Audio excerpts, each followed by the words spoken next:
Hello, class 11. We will continue with the second chapter of your political science syllabus, that is the state. And till now, we have learned about the theories regarding the origin of the state. We have done the theory of force and the divine origin theory. Today, we will mainly concentrate on the social contract theory.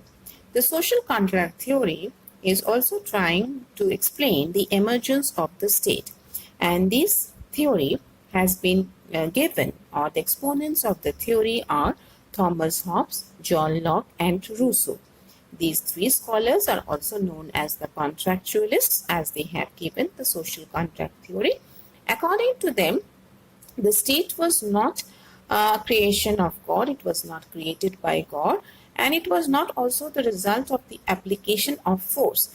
Then how did the state come into being, or how did it emerge? According to them, the state was the result of a contract that was made by men, or a contract that was made among men. And this contract, according to them, resulted in the formation of the state. The contract was voluntary, that is, people made the contract out of their own free will.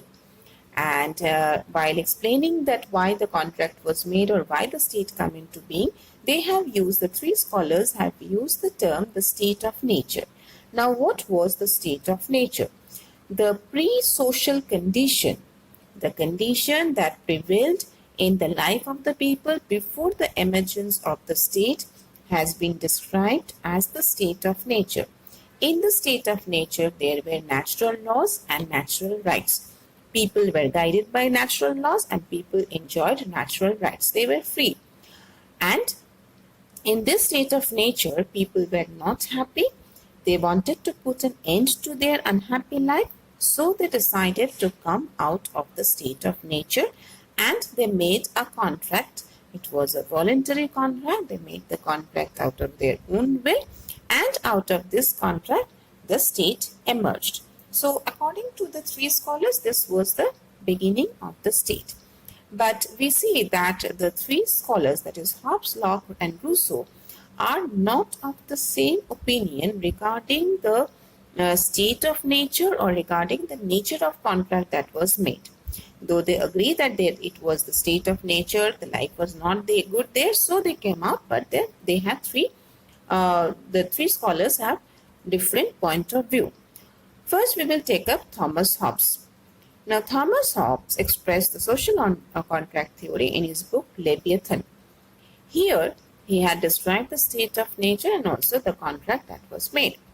According to Thomas Hobbes, the state of nature was not really a very happy and peaceful place.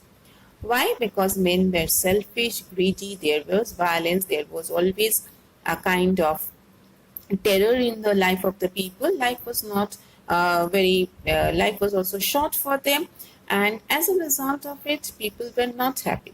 In fact, in order to describe the condition of life in the state of nature, Hobbes has said that life in the state of nature was solitary, poor, nasty, brutish, and short. So these words actually define the state of nature, or define the life of the men in the state of nature. So men were not happy, they were not peaceful, there was no surety of his life, and so they decided to come out of the state. And here Hobbes is talking about the contract, the contract that was made among men, that is, the men in the state of nature, in order to end their unhappy life, or their unhappiness in life, they made a contract among themselves. And with this contract, they surrendered their rights and powers to a person or a body of persons. They are surrendering their rights and powers to a person or a body of persons. This was the sovereign ruler. This person or the body of persons was the sovereign ruler. That is, he was having absolute power in his hand to take decisions on behalf of the king. He was the Leviathan. He has been described as the Leviathan by Hobbes. That is, the king or the sovereign ruler. Whatever the sovereign ruler said, that became a law. That his command was the law. His orders became the law, and the people had to obey the laws. They cannot say no, because they have made the contract among themselves that they will give all their rights to this sovereign ruler, and the sovereign ruler will rule them, will give them whatever they need, so they cannot disobey the ruler. Along with that, the king was not a party to the contract. That is, the contract was not made between the king and the people living in the state of nature. Rather, the contract was made among the men who decided to give their rights and powers to the king. So the king is not a party, and the king was not bound by the terms and conditions of the contract. He was not answerable to anyone. He was having absolute power. Whatever he said was became the law. His words were the laws, and he could govern the way he wanted, but the people had no right to disobey him. So this theory, Hobbes was supporting. It is said that he was supporting monarchy. Next, we will learn about John Locke. John Locke expressed his views about the social contract theory, or how the state emerged, in the book Two Treatises of Government. Here we find that according to Locke, the state of nature was not bad or the way Hobbes has described it. The state of nature, in fact, was a very peaceful and happy place for the people to live in. Then the question that comes to the mind, then why did people come out of the state of nature? What were the reasons for this? According to Locke, there were three reasons. What were the three reasons? First, there was no clear definition of natural laws. State of nature was guided by natural laws, but there was no clear definition of natural laws. Second, there was no mechanism to interpret the laws, to give out the meaning of the law, what the law was trying to say. And thirdly, there was no arrangement to execute the laws. So firstly, what the law is saying, what the natural law is saying, there was no definition, there was no one to interpret these natural laws, and there was no one to see that these laws were executed properly. And as a result, life in the state of nature became unhappy, it was no longer peaceful, and so according to Locke, men made a contract. But Locke is talking of two contracts. The first contract was made among the men. That is, they made the first contract, the people among themselves, they make the contract. The second contract was made between the king and the people. And by the second contract, it was decided that the people would give some rights to the king, and in return of that, the king would look after them. So Locke was supporting limited monarchy. Here the king was a party to the contract, and so the people had the power to control the king. So he was supporting limited monarchy. Rousseau wrote about his social contract theory in the book by the same name, that is, The Social Contract was the name of his book. And here he is saying that in the state of nature, men were enjoying freedom like birds. They were very happy. There was peace and harmony everywhere, but problem arose when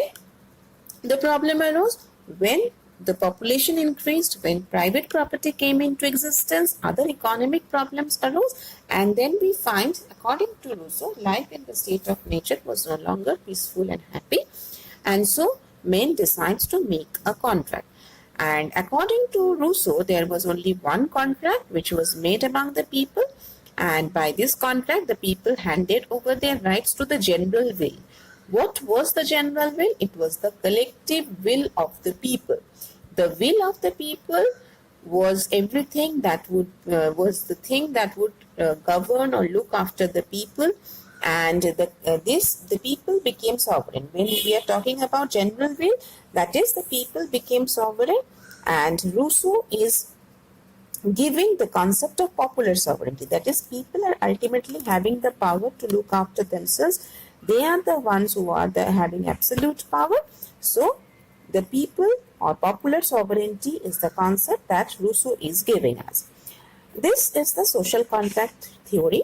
The three scholars, they have three different opinions regarding the state of nature and the nature of contract that was made.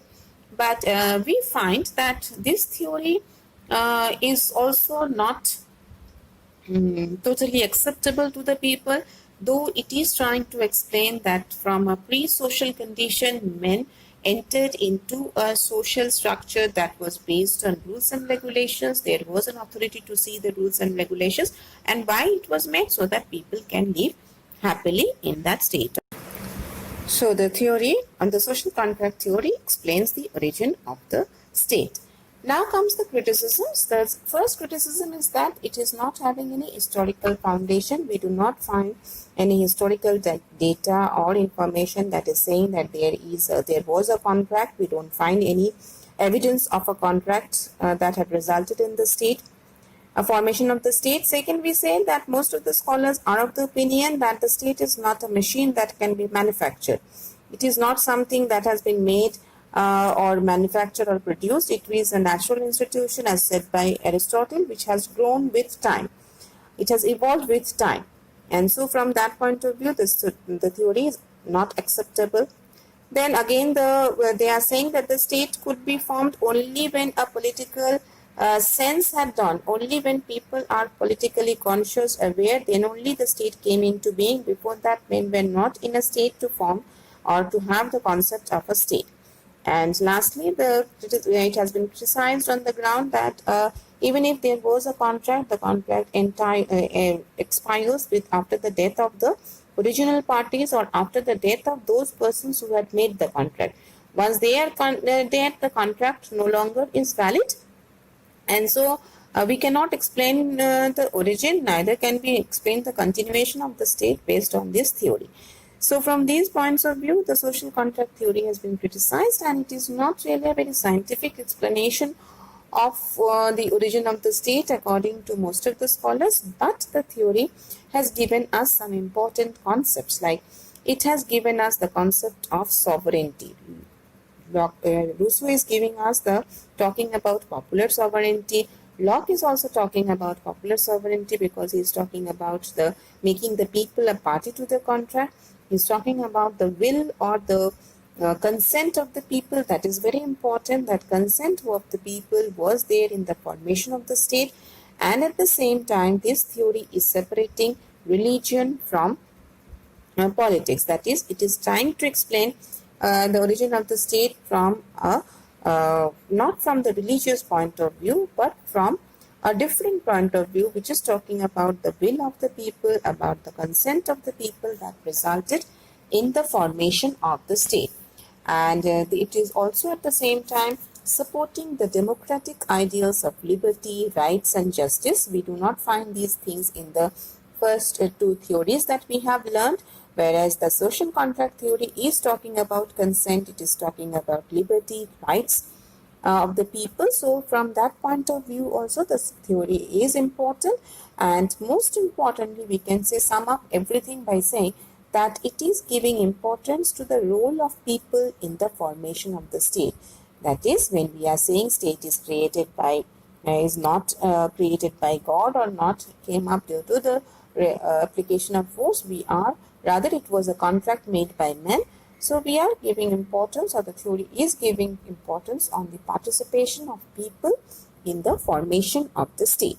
So that was a social contract theory, and till now we have completed three theories that are trying to explain the origin of the state.